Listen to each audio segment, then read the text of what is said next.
स्वागत है। आज हम क्रिप्टो की दुनिया में चल रही एक कानूनी हलचल पर बात करने वाले हैं। इसका सीधा ताल्लुक है भारत के जाने माने क्रिप्टो एक्सचेंज वजीरेक्स से। हाँ बिल्कुल। वजीरेक्स का मामला काफी चर्चा में रहा है। हमारे पास कुछ हालिया न्यूज अपडेट्स हैं, खासतौर पर न्यूज दुनिया की रिपोर्टिंग है जो सिंगापुर हाईकोर्ट में चल रहे एक केस पर फोकस कर रही है। तो आज हमारी कोशिश रहेगी ये समझने की कि सिंगापुर कोर्ट में आखिर हो क्या रहा है वजीरेक्स की पेरेंट कंपनी के साथ, ZTI PTE लिमिटेड। हाँ, ZTI PTE लिमिटेड, उन्हें क्या करने को कहा गया है और सबसे जरूरी इसका हम जैसे मतलब वजीरेक्स के उपयोगकर्ताओं के लिए क्या मायने हो सकता है। सही बात है। चलिए देखते हैं क्या है ये पूरा मामला। तो सबसे ताज़ा डेवलपमेंट ये है कि सिंगापुर हाई कोर्ट ने, ये 26 सितंबर 2025 की बात है, ZTI PTE लिमिटेड जो वजीरेक्स की पेरेंट कंपनी है, हाँ, उनको एक खास निर्देश दिया है। क्या निर्देश है? उन्हें कुछ खास कानूनी दस्तावेज, कुछ पेपर्स कोर्ट में फाइल करने को कहा गया है।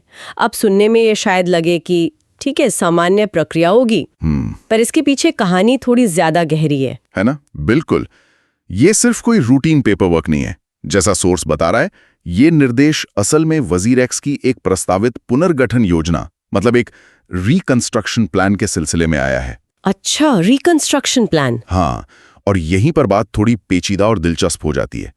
पुनर्गठन योजना का मतलब अक्सर यही होता है कि कंपनी शायद किसी तरह की वित्तीय या स्ट्रक्चरल मुश्किलों से गुजर रही है और वो कोर्ट के सामने एक प्लान रख रही है कि कैसे वो अपनी स्थिति सुधारेगी, अपने लेनदारों को पेमेंट करेगी और अपना काम जारी रखेगी। तो ये दस्तावेज उसी बड़े प्लान का हिस्सा है। अच्छा, तो मतलब कोर्ट इन दस्तावेजों के जरिए ये देख रही है कि कंपनी का ये जो सुधार प्लान है ये कितना पुख्ता है, कितना प्रैक्टिकल है, क्या ये सिर्फ कंपनी के भले के लिए है या इसमें यूजर्स का भी सोचा गया है। आपने एकदम सही पकड़ा। कोर्ट का काम ही यही है देखना, क्या ये प्लान बस कंपनी को बचाने की कवायद है या इसमें उन लोगों का भी ध्यान है जिनके पैसे या क्रिप्टो एसेट्स एक्सचेंज पर अटके हो सकते हैं।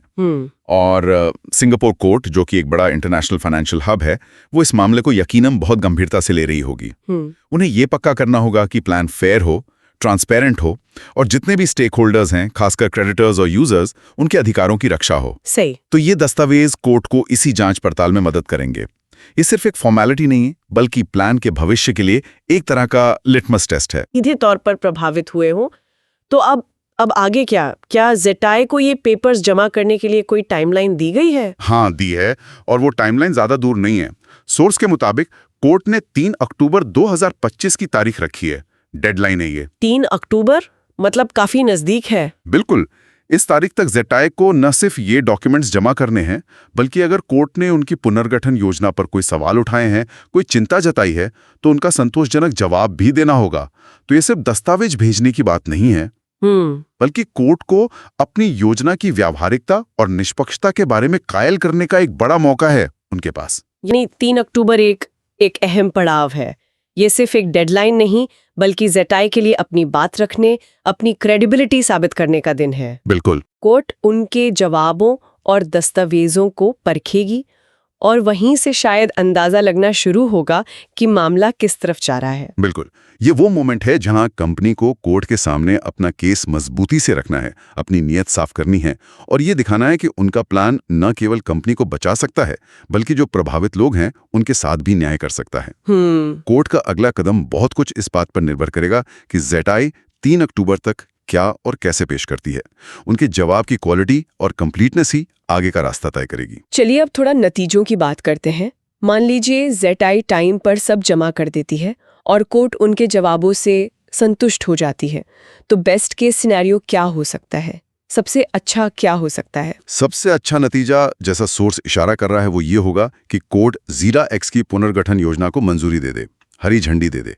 अगर ऐसा होता है तो ये कंपनी के लिए बहुत बड़ी राहत की बात होगी। उन्हें अपनी योजना के हिसाब से आगे बढ़ने का एक कानूनी रास्ता मिल जाएगा। प्लान की मंजूरी का सीधा मतलब हो सकता है कि जो प्रभावित यूजर्स हैं, उनके नुकसान की भरपाई का रास्ता खुल जाए। अच्छा। खबर में जिक्र है कि ये भरपाई क्रिप्टो करेंसी और कुछ खास तरह के रिकवरी टोकन के जरिए की जा सकती है। रिकवरी टोकन, ये क्या चीज है? देखिए, सोर्स में इसके पूरी डिटेल तो नहीं है, पर आमतौर पर ऐसे टोकन कंपनी की भविष्य की रिकवरी या प्रॉफिट से जुड़े होते हैं। मतलब ये एक तरीका हो सकता है जिससे कंपनी धीरे धीरे यूजर्स के नुकसान की भरपाई कर सके, भले ही वो तुरंत पूरा कैश ना लौटा पाए। इंटरेस्टिंग। तो ये उन यूजर्स के लिए एक उम्मीद की किरण हो सकती है जो अपने फंड्स को लेकर चिंता में है। ये रिकवरी टोकन वाला आइडिया वाकई दिलचस्प है। मतलब क्रिप्टो की समस्या का समाधान भी क्रिप्टो से ही निकालने की कोशिश। ये एक तरह से भविष्य में हिस्सेदारी देने जैसा हो गया। हाँ, कुछ वैसा ही। लेकिन ये सब तभी होगा जब प्लान मंजूर हो। अब दूसरा पहलू देखते हैं। अगर कोर्ट प्लान से संतुष्ट नहीं हुई तो? दूसरा और जाहिर है ज्यादा चिंता वाला नतीजा यह है कि कोर्ट योजना को खारिज कर दे, रिजेक्ट कर दे। कोर्ट को लग सकता है कि प्लान काफी मजबूत नहीं है, या इसमें पारदर्शिता की कमी है, या ये यूजर्स और दूसरे लेनदारों के हितों को ठीक से प्रोटेक्ट नहीं करता। हो सकता है कोर्ट को लगे कि प्लान प्रैक्टिकल नहीं है, या इसमें कोई बड़ी कानूनी या वित्तीय खामी है। और अगर प्लान रिजेक्ट हो गया तब क्या? क्या सब कुछ रुक जाएगा? WazirX का क्या होगा? यूजर्स का क्या होगा? सोर्स इस पर ज्यादा डिटेल तो नहीं देता, लेकिन ये साफ करता है कि अगर योजना खारिज हुई तो ZX और WazirX को दूसरे विकल्पों पर सोचना होगा। दूसरे विकल्प मतलब? अब ये दूसरे विकल्प क्या होंगे ये साफ नहीं है। हो सकता है उन्हें एक पूरी तरह से नई बदली हुई योजना पेश करनी पड़े जिसमें कोर्ट की चिंताओं का ध्यान रखा गया हो, या फिर स्थिति ज्यादा गंभीर भी हो सकती है। शायद कंपनी को दिवालियापन यानी बैंकरप्सी जैसी कार्रवाई का सामना करना पड़ जाए। ओहो, ये स्थिति न सिर्फ कंपनी के भविष्य पर बल्कि यूजर्स के फंड्स की रिकवरी पर भी एक बड़ा सवालिया निशान लगा देगी। ये अनिश्चितता का एक लंबा दौर शुरू कर सकता है। ये तो काफी गंभीर बात है। मतलब अगर प्लान रिजेक्ट हुआ तो यूजर्स के लिए रिकवरी का रास्ता और भी मुश्किल और शायद लंबा हो सकता है।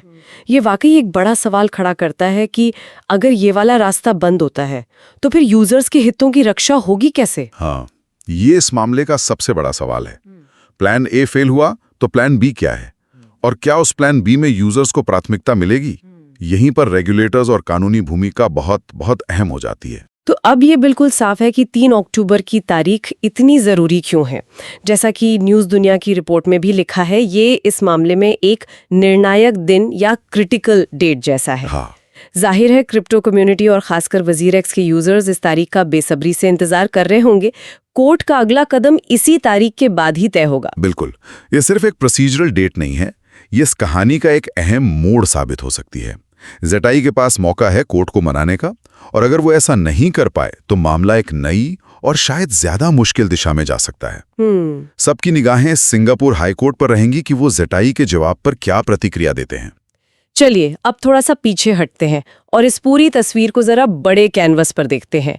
ये मामला सिर्फ WazirX, ZI और उनके यूजर्स तक ही सीमित है, या इसका क्रिप्टो इंडस्ट्री या रेगुलेशन पर कोई बड़ा असर भी पड़ सकता है? नहीं, ये मामला निश्चित रूप से सिर्फ WazirX तक सीमित नहीं है।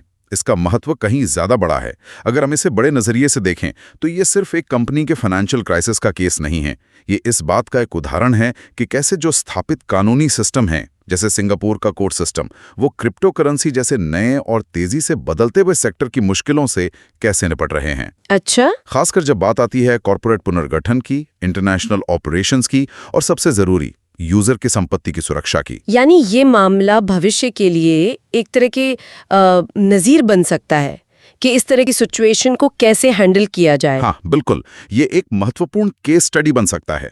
देखिए, क्रिप्टो एक्सचेंज अक्सर कई देशों में ऑपरेट करते हैं, उनके यूजर्स पूरी दुनिया में फैले होते हैं। सही बात है। जब कोई एक्सचेंज ऐसी वित्तीय मुश्किल में फंसता है तो ये सवाल उठता है कि किस देश का कानून लागू होगा, यूजर्स के अधिकारों की रक्षा कैसे होगी, कंपनी की जवाबदेही कैसे तय होगी।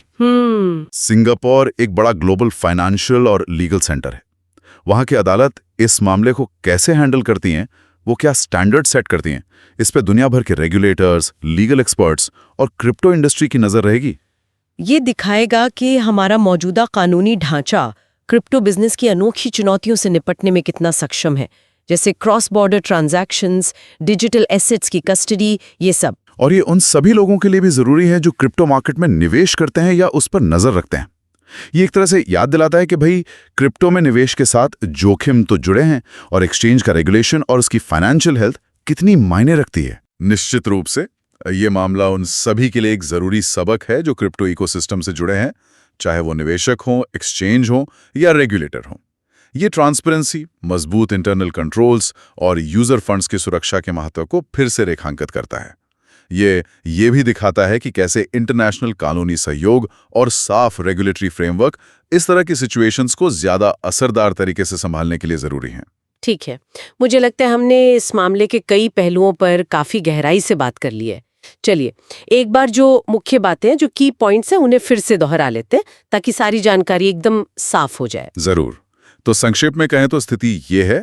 पहला, सिंगापुर हाई कोर्ट ने वजीर एक्स की पेरेंट कंपनी जेटाई को उनकी रिकंस्ट्रक्शन प्लान से जुड़े कुछ जरूरी दस्तावेज और सवालों के जवाब 3 अक्टूबर 2025 तक जमा करने को कहा है।